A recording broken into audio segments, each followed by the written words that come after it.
আমি একদিন আগে আপনাদেরকে জানিয়েছিলাম যে দল হিসাবে, সংগঠন হিসাবে আওয়ামী লীগের বিরুদ্ধে তদন্তের প্রক্রিয়া চলমান ছিল।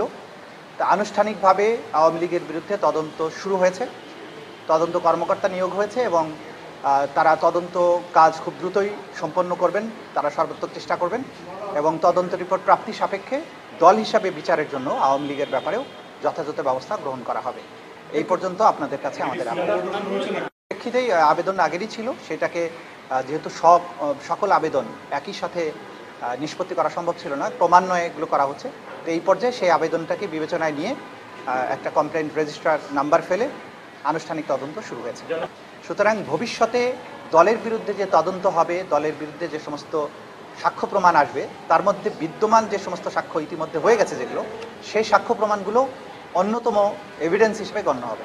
বিচার প্রক্রিয়া চলমান থাকা অবস্থায় যদি কোনো আইন সংশোধন হয়, যেটা বলতে চেয়েছেন, যেমন ধরুন একজন ব্যক্তির বিচার চলমান আছে, সেই ব্যক্তির বিচারকে প্রভাবিত করতে পারে এমন কোনো বিষয় সংশোধন হলে তখন আপনি প্রস্তুত হতে পারেন। মানে আপনি কি ওই নির্বাচনে অংশগ্রহণের ব্যাপারে বলছেন?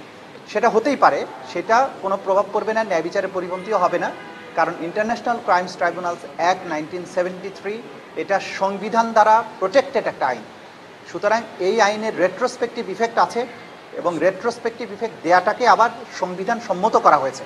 সুতরাং এটা সব কিছুই বৈধ বলে গণ্য হবে, এটাকে আদালতে চ্যালেঞ্জও করা যাবে না। সাজার ব্যাপারে আইনে বলা হয়েছে, সাজা তো দলকে তো আর সাজা দেওয়া যাবে না, কিন্তু দলকে কী ধরনের সাজা দেওয়া যাবে সেটা কিন্তু আইনে বলা আছে, যে তাকে দলকে নিষিদ্ধ করা বা অন্য কোনো প্রক্রিয়ায় সাজা দেওয়ার বিষয়গুলো, সেগুলো প্রপার্টি সিজ করা, তাদের নেতাকর্মীকে ব্যাপারে তাদের একটা সার্টেন কোনো ডাইরেক্টিভ ইস্যু করা, এগুলো আইনে আছে।